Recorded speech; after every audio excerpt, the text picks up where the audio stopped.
Hello, welcome to Off the Shelf Reviews. It's Gaming Friday. I'm Gary. And I'm Iain. And today we are going to take a look at Resident Evil 3 Nemesis, which came out on September 22nd, 1999. Of course, developed and published by Capcom. Yeah. Released on the PlayStation 1 and eventually ported to the PC, Dreamcast and GameCube. Yeah. Iain, what's your experience with Resident Evil 3? Oh man, right. I got a copy of Resident Evil 3 back in the day from my local shop owner. He would get copied games for chip PlayStation and stuff like that, and I got a copy of Resident Evil 3. You know, it's the only Resident Evil game I've completed in 4 seconds. What? Yeah, because when the copy started, it had a menu screen at the start before the game actually started, so you could infinite health, infinite ammo, infinite this, infinite that. But it told you at the bottom of the screen that if you hit start and select and all 4 shoulder buttons on the PlayStation joypad as soon as the game started, you would skip right to the end. And so as soon as the credit sequence started and I hit those buttons, it took me right to the end. S ranking, 4-second completion, everything unlocked. It was awesome. So what did you do then? Take the game back and get something else? No, I fucking paid for that shit. I went back and played it all the way through again. So did you play the game through for the first sitting with unlimited ammo for rockets and machine guns? No, I didn't do that. The first proper sitting I played it through on easy, just because I wanted to see what it was like. And obviously you end up with all those guns. Yeah. In the infinite box, don't you? You got all the shotgun ammo, all the magnum, all the machine gun ammo. You're just fucking tooled up to buggery. So, you know, yeah, easy for this game was fucking easy because you just blasted your way through it. Yeah. And then when I went back and played it on hard, I suppose the only thing that made it slightly difficult was trying to take on Nemesis to get those extra add-ons for your weapons. Yeah. I'm just appreciating this intro cinematic right now. You know, the intro still better than Resident Evil Apocalypse. Oh hell yeah! But it's actually, I don't know, what do you think's better, the intro to Resident Evil 2 or the intro to Resident Evil 3? I've always liked the intro to Resident Evil 3 over 2. Mainly because all of these, you know, George A. Romero sequences, essentially. Yeah, it was absolutely brilliant. It's what you didn't see in Resident Evil 2. We liked the setting of Resident Evil 2 where it was all quiet and stuff.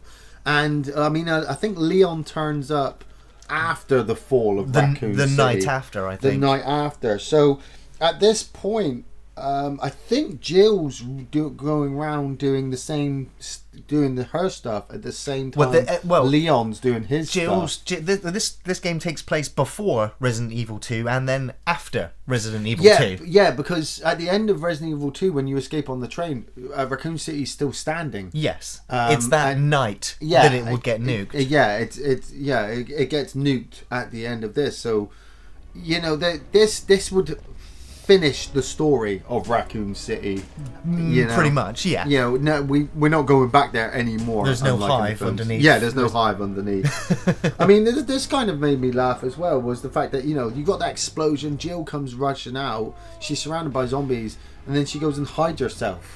Yes, yeah. For a couple of hours, you know, and then that's when she actually starts going off. So she realizes that there's no help coming. Yeah, I mean, she's completely sounded there. When you're playing this in the game, you're just like, is it a cinematic? Do I have to open the door? What do I do? Is it going to give me control? Do I have to escape? There's so many zombies on screen. The zombies looked a lot more detailed in this one as well. Definitely, there was all of the characters. Damage. I mean, considering this is the same game engine that they used for the first 2 games. Yeah, you know, they've really perfected. You know, they've got the most that they can get out of the PlayStation 1. Yeah. So, I mean, in development, originally this game was going to be, the main protagonist was going to be Hunk. Oh, right, and it was going to be the continuation of his sort of mercenary mode from the second game.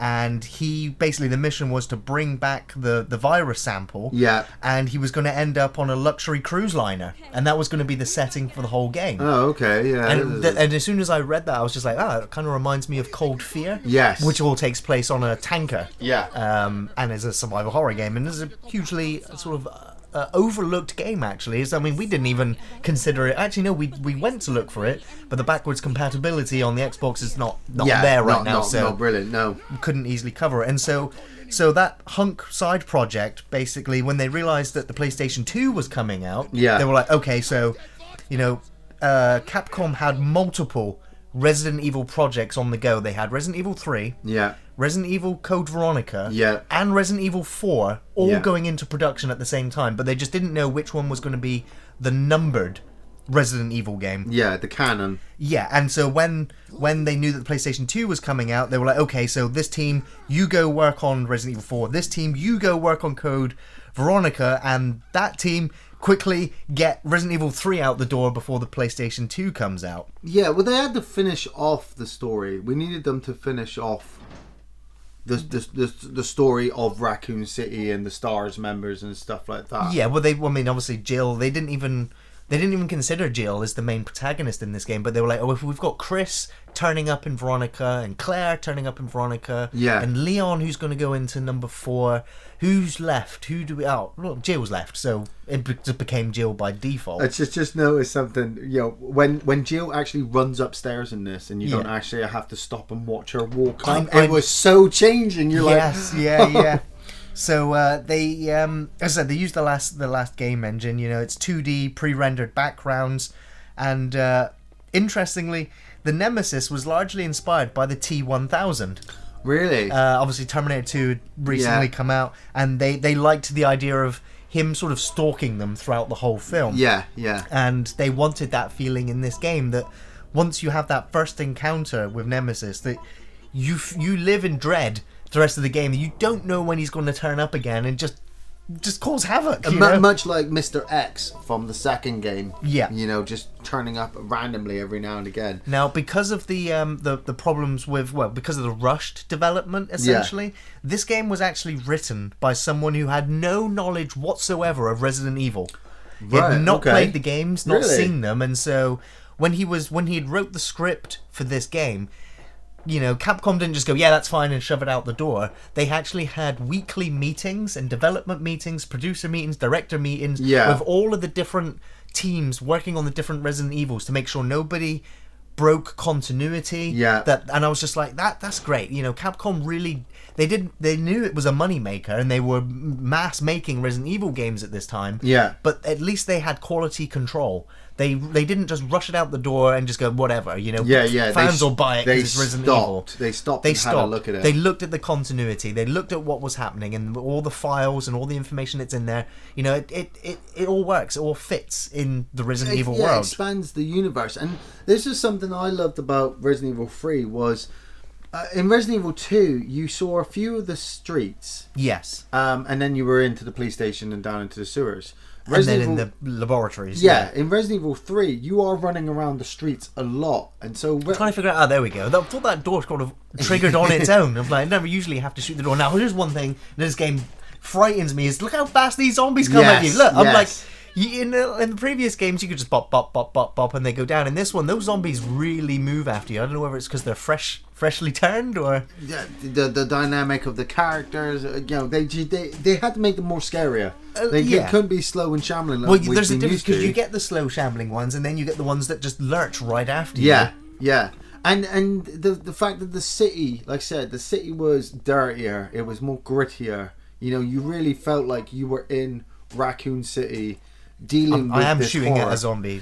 I can hear it. So there's a zombie down there, hopefully. Yeah, there he is. He completely missed the whole time. But I think that was Brad running past then. It was, yeah. Obviously, we saw his fate in Resident Evil 2. If you got to the police station without picking up any items. Yeah, and so they had to continue that on as well. Yes. We knew that Brad turned into a zombie. How did he turn into a zombie? And I always thought that was a great dynamic in this was. Nemesis was programmed to go after all the STARS members. Right, yeah. Oh, he's still alive. Goddamn you completely missed that guy.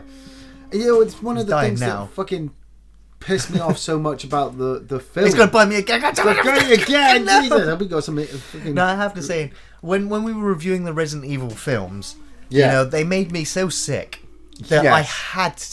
I had to go and play and replay these Resident Evil games. Now, I breezed through Resident Evil 2. Yeah. I completed, Leon A, Claire B, Claire A, and then I went to do Leon B, but by then I was just like, I've done this 3 times. Yeah. I'm going to jump to Resident Evil 3 now. I'm kind of excited to jump on to the next game. Yeah. This game kicked my ass, Iain. Really? Of all the Resident Evil games that I've played this year, I've died the most playing this one. What points? These zombies killed me. When I first picked this game up and started replaying it again, I didn't even make it to the police station. I got killed twice by zombies. Like I said, because they move faster. Yeah. There's now more of them on screen at once. Yeah. I think this game has up to 9 enemies on screen at once. Wow. Which is a lot of zombies when you're wandering around tight streets and rooms and buildings. Yeah, yeah. And so, and of course, Nemesis. Yeah. There's a map up there and more herbs, but I'm You're trying to speed run as best I can. As best you can. I don't want to waste time for everyone watching. But you see, that's why I didn't feel so bad playing it through on easy the first time. You know, for sure. You know, having that machine gun. Yeah. You know, and then just fucking plying everything with ammo. You're just like, I'm not fucking around here. You know, I'm not messing around. Oh, God damn it, Brad! You could have helped me. Brad, he's a chicken heart. He's not gonna fucking help you.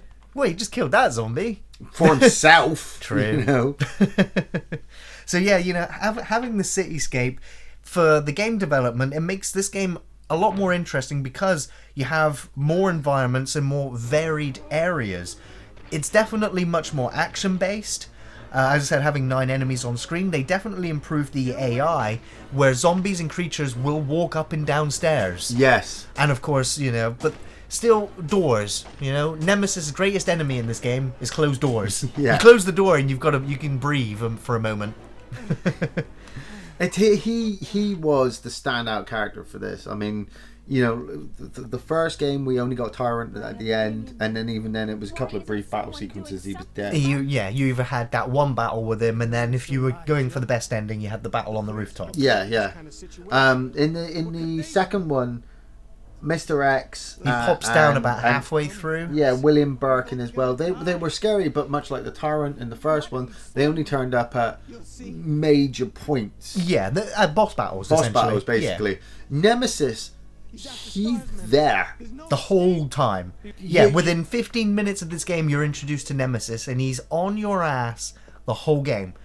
And, you know, there's not that much replayability in this game. No, now, not much. In the first game, you have 2 playthroughs. You get Jill and you get Chris. In the second game, you get Leon, Claire, then Hunk and Tofu, and the different playthroughs of the characters of Leon and Claire. Yeah, yeah. So there's a lot of replayability. And in this one, granted, the shortened development time, we have one protagonist, one character. Yeah. So it's one linear story through this game.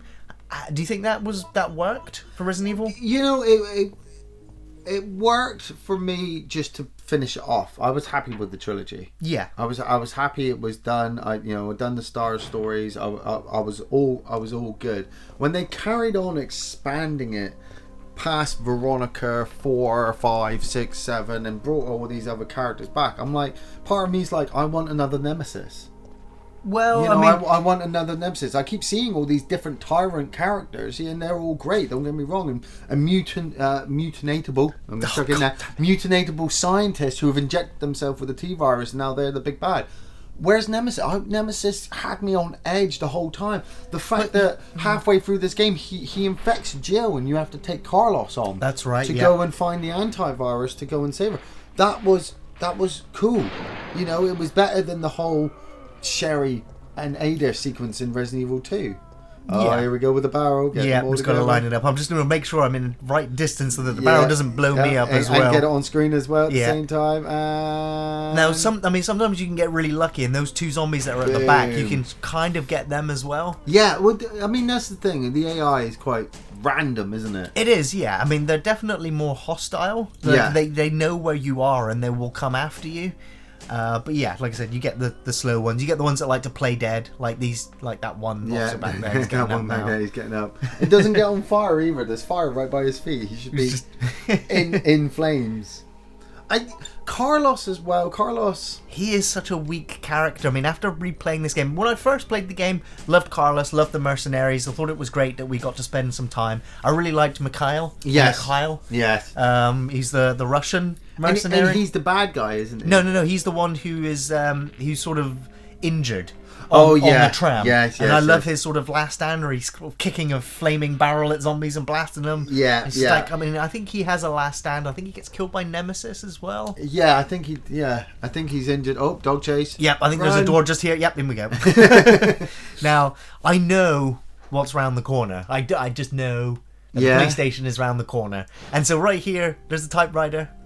And so if you've got an ink ribbon, you can save it. But of course, I'm not picking up any ink ribbons. No. But of course, this game changed the ammo dynamic, where you end up picking up these gunpowders. And Yeah. there's the different colours. You basically get a bunch of the blue ones, the red ones and the yellow ones for the different ammo types. I think you But get the blue more ones of with them- Magnum as well. But the isn't it? more of them that you pick up and combine and then put into the ammo converter thing, Yeah. you get more bullets essentially. So Yeah. you can basically, if you stock up on the powder, then turn it into ammo, you get more ammo. Yeah. But, you know, if you're a fledgling to the game, or if you like to shoot everything in the game, then you'll burn through ammo pretty quickly. You'll still find, like they did in the second game, where they hid ammo and herbs in the environment that's not, you know, standing out or, you know, blinking like a highlightable object that you can pick up.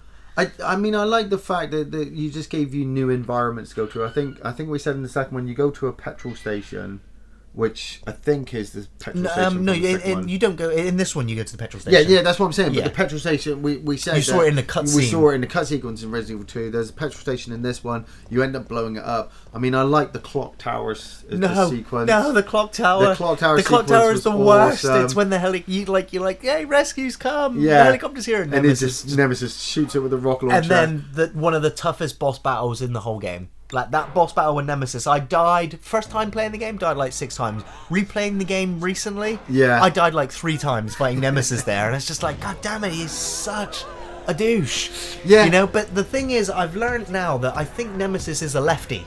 He likes to swing with his left hook. Right, So if okay. you keep running around his right side, Yeah. you can often or not avoid a lot of his attacks.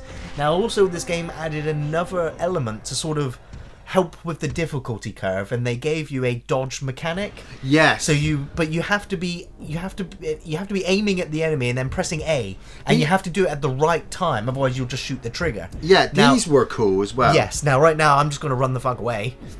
He's definitely left swinging now. We're about to go into the police station here now. Some people kind of, you know, a little bit irritated with us because we talked all over that glorious moment in Resident Evil 2 when you walk into the police station. Yeah. It is an amazing moment, you know. Even walking in here when I first got here, I was expecting that sequence to play again where the camera pans down the police station.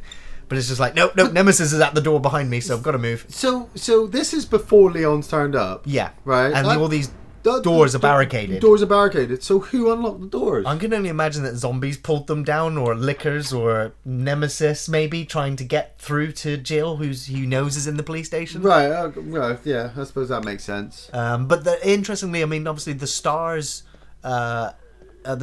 office key. Oh, sorry, the STARS office is locked. Yes. And in Resident Evil 2, it's unlocked. It's unlocked. And obviously Jill finds the key in this game and unlocks that door. And it's like, I can thank Jill for that door being open. Like I said, little continuity there. Yeah. Yeah. And obviously, as you saw with the 2 options that popped up, obviously fight Nemesis or run into the police station, there's about 7 of those options that come up throughout the game. It's like fight Nemesis, it's like hide in the sewer, or blow up the kitchen, or, you know, climb down or climb up, or shine the spotlight on Nemesis, or do something else. And depending on your options can actually impact the different endings in the game. Yes. And so therefore there is that replayability of going, on this playthrough I'm going to choose all of the bottom options, then in the next playthrough I'm going to choose all of the top options. And so there are different environments that you will see depending on the choices that you make. Yeah. So there is that, but it doesn't really impact, you know, it doesn't feel like you're playing a fresh playthrough. It just No, I mean, I only completed this once and I got the Barry ending.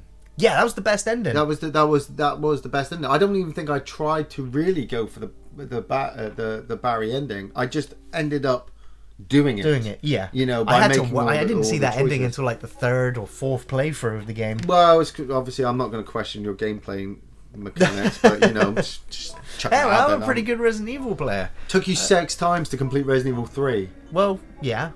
Man, I died a lot. Yeah. I know you died a lot, Mister. I don't like tank controls. Well, no, I like tank controls. It's the fact that I choose not to use first aid sprays, and I tried not to save my game that much. And so it's irritating when you die and you're like, oh, I last saved it like 2 hours ago. Yeah. And it's because I'm trying to keep pushing myself. Yeah. I don't know the password. I could never. I used to write them all down so that I wouldn't have to. I remember that code either. Well, you have to get in there. I think the key's in there. Is the key in there? Yeah, I think the Raccoon Star's office key is in there. Yeah, you gotta go. It's stupid places to put these things. You know you're back in the police station when you're finding blue gems and passcodes why and keys. Why would you lock a key up that I need to get in the fucking office? It just feels great. I love the fact that I'm back here. Like, yes, but you are not shooting them in the head. Where's the shotgun to the head? You could take both of them out in one hit. I'm using up the pistol ammo right. I've got surplus pistol ammo. They're only zombies, and I know that there are horrible creatures coming later on that I'll need that shotgun. Or I'm saving that shotgun for Nemesis, even though I'll never fight him. But he died 6 times, so we're not going to question that. Yeah, but I still eventually did it. You know, after the first 2 hours of this game, or maybe when you're speed running the first hour of this game, once you get the shotgun and get the Magnum, you're kind of fine. Everything's kind of smooth sailing after that. But the first part of this was, I just found it. I felt that difficulty curve come right up. Is that a black liquor? Oh, no, it's the dog. So I just managed to dodge it then and still got bitten anyway. But I was going to say, in this one, they had black liquors. Yeah, they? I think no. They had it was a different type of creature that would crawl all over the walls and ceilings. I think we might see one later in this video. I'm pretty sure they're black liquors. No, the hunters return in this game from the first one. The hunters. I remember. I think they turn up in the reporter. The news station. Yes, yeah. When you go in there, I think they turn up. That's the first time, and yeah, they're just as deadly. They'll jump, swing, and decapitate you. Yeah. But if you've got the shotgun or the Magnum, you're kind of fine. Pop them with one shot. Yeah. Now, I always get confused because Resident Evil 3 overlaps Resident Evil 2, and you come to the same areas. I'm just like, now some of them have ammo behind the podium. Yeah. On one of them, you burn the picture, and you get the red crystal. And in this room, there's hidden ammo and herbs. And so I'm letting him quickly use the line. It's like, no, I don't need to use this right now. You don't need it. You don't need No, Leon or Claire needs to do it later. Yeah. And I'm like, is there ammo here? Is there? No. Resident Evil 2. That was one of the things. It used to piss me off when you're fighting Nemesis and you've just plied him with fucking shit tons of ammo. And you've already picked up like an add-on or something. Yeah. Something special in like a previous battle. So you ply him with fucking ammo in one of the fights and he hits the floor and you walk over. And I remember one time I crouched down to get it, and he just had 15 bullets on him. Yes. Pistol bullets. Yeah. I was just I just gone through fucking shit tons used up like 12 ammo. rockets, a bunch of Magnum ammo, shotguns depleted. You're just gonna fucking 15 pistol bullets. 15 pistol bullets. What a fucking waste. I mean, it did make me kind of enjoy the fact that he mutates just towards the end and you use that giant railgun to blast him. Yeah, you have to blast him several times. But he's like a giant slug. Yeah, really he's slow. just a fleshy mold, yeah. And it's just so much easier. But you've got the timer counting down. In the other games, it was the self-destruct sequence has been initialized. You now have T-minus 5 minutes to reach minimum safe distance. Yeah. And then in this one, it's like there's a nuke inbound. Yeah. And it's like, you actually have the nuke tracker in the top right corner, and you just see the nuke getting closer and closer to Raccoon City, and it's like, oh my god, I need to get out of here right now. The ending was so brilliant as well, just watching that big explosion go off. The big white blast, and the zombies going flying. And you just knew then, like I said, you just knew that Raccoon City had been laid to waste. Yeah. From the very first time you'd heard about it in the first movie, first game, going through it in Resident Evil 2, finishing it off in Resident Evil 3, everything was self-contained. Yeah. When they did start to expand the problems around the world, that's when I kind of started to Code Veronica was in interest. a prison facility in Antarctica or you the Arctic. You start off in the prison, then you go to the Antarctic. Yeah, and that was an Umbrella secret facility. That was an Umbrella secret lab. Fucking Leon goes to somewhere in Europe. But that's when he finds out that there was another company that was behind Umbrella. Yeah, and it does slightly expand the universe. It just... But they never even intended Umbrella to be a part of this game or the previous game. I mean, they thought Umbrella was done after the first one, but they realised that the conspiracy and everything else kind of made it interesting. But it's the fact that you've expanded this universe. I always feel you've expanded this universe too big, too quickly. You know, you've got all this stuff going on all over the world, and I'm still supposed to believe that people go to a normal 9-to-5 job, you know, and they still are just living normally, even though the fact we've got, you know, zombies here and zombies there and tentacled creatures here and these are, and people are still buying Umbrella merchandise. Oh yeah, right, okay, yeah, thanks for that. You know? So what do you think of this game's overall story? Like I said, I always enjoyed it. I mean, it's very simple. It's very simple. I mean, you're just following Jill, trying to get out of the city, coming across Carlos. Like we said, Carlos felt a little bit tacked on. Yeah, I mean, he's development. He's just he's not a very well developed character. He sounds quite whiny actually throughout most of his scenes. Yes, he does, and you kind of, I mean, that's why I suppose I like Carlos's representation in the film. Yeah, because he felt like an actual vet. Yes, and he'd been doing this a lot longer. Whereas Carlos in this one is he's like the rookie essentially. Yeah, he's basically like the rookie, and he's slightly infatuated with Jill. Yeah, which again would then go into Code Veronica as well with Steve. Which I didn't really like it that much. No. But yeah, otherwise the story in this is, you know, Jill meets up with the mercenaries. One of them is secretly working for Umbrella to kill all the mercenaries and all the civilians and any survivors, so that, you know, word doesn't get out about Umbrella's doings in Raccoon City. And it's just like, that's the story. It's like and other than that, it's just Nemesis. Yeah, you know, chasing you down. So the story for me is really the weakest. It's weakest compared to the first and second games. Yeah. Nemesis is definitely the stronger part of it. Absolutely. But it is nice to, like I said, finalize Jill's story. You know, I mean, she turns up next in Resident Evil 5. So, I mean, after the events in this, she ends up getting captured by Wesker. Her and Chris end up hooking up. They go to get Wesker. Wesker slaps that thing to her chest, and she becomes working for him and dyes her hair. For whatever reason. Or grows her hair out at this point. Yeah, and I this is what annoys me about the film so much. It's like they saw this and went, yes, that's what Jill wears to work. Yeah, every day. You know, where we're like, hang on, no, she got caught in a bad situation with just the clothes on her back. Yeah. So she's trying to survive. You know, it changed dynamic because, you know, in the first game she was kind of like the rookie to Chris. You know, she was the weak maiden. Where this game obviously established her as a pretty tough character.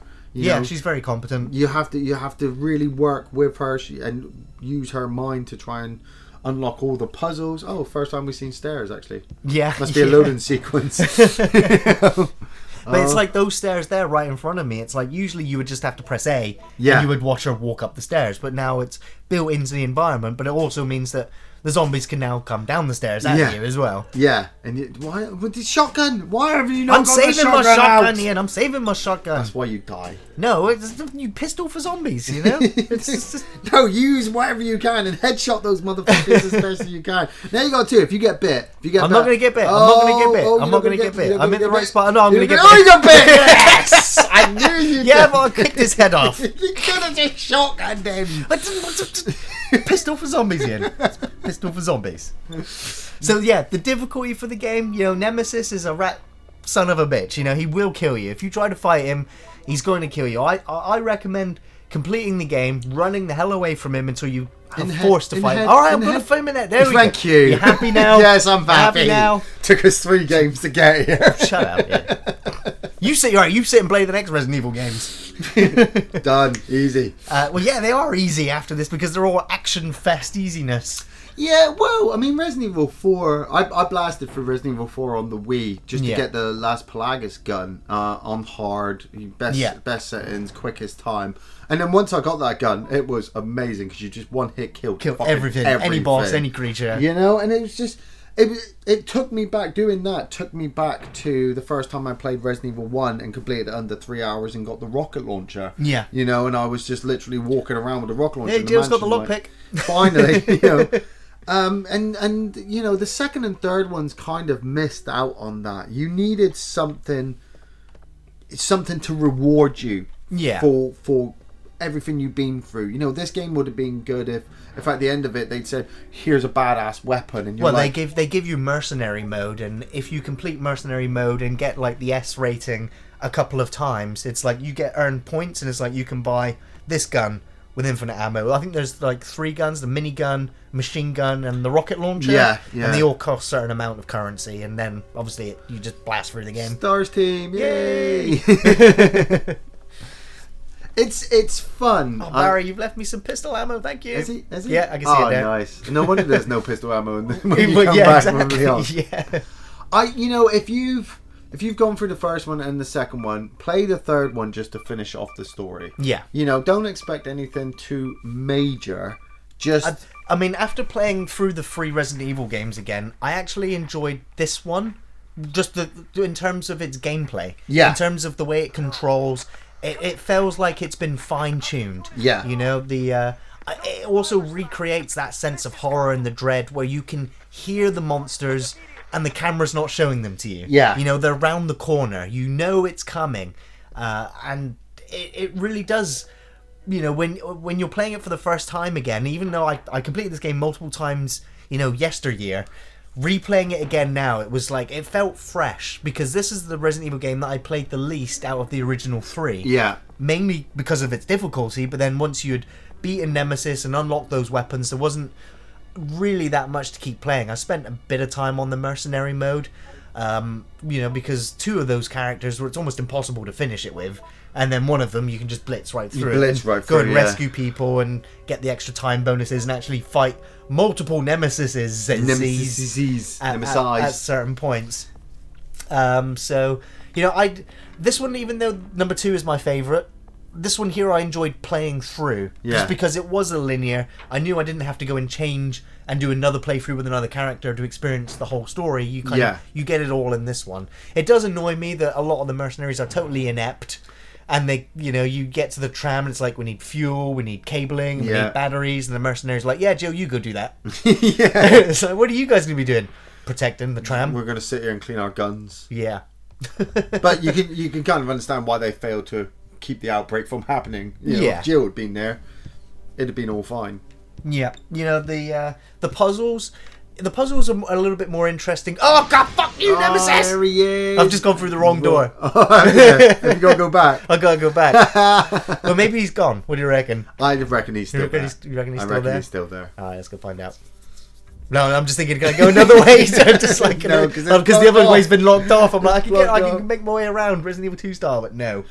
No, not this one. There it is. Oh, man. The fact he's got a rocket launcher as well. Yeah, That was so badass. God, you blast you with that rocket launcher. I think you can take 2 hits. If you're at full health, you can take 2 hits before you die. We're not recommending that, obviously. No, you're trying to avoid rocket launchers. Yeah, as much I mean, as you could fight Nemesis there as well and put him down and get some pistol ammo. Yeah, if you're lucky. That's it. Yeah, so like I say, the puzzles, you know, obviously the environments, you've got inside the buildings, you've got outside the buildings with the streets, and there are certain items that are scattered everywhere. It's a much bigger map than the other games, and so having items dotted around everywhere does mean a lot of backtracking until you familiarise yourself with where the items are, so that you know which items you're going to need to balance your inventory, and you know the loot chests essentially where you drop all your things, obviously reappearing in the other environments. But other than that, I highly recommend Resident Evil 3. You know, this continued the legacy of Resident Evil. It did it justice, and I still happily replay this game again. Once I'm 20 minutes into playing it, and you feel the controls and the music and the atmosphere and the sound effects, it's a captivating. And obviously revisiting RPD, you know, when the central location from the second game, just icing on the cake. I absolutely love it. Yeah, me too. I mean, I love the whole first 3 games. Yeah, they were a staple of my childhood. Brilliant story, you know, just the whole dynamic of all the stars, Umbrella, the horror aspect. They were all really self-contained. Like I said, for me, the problem started to go.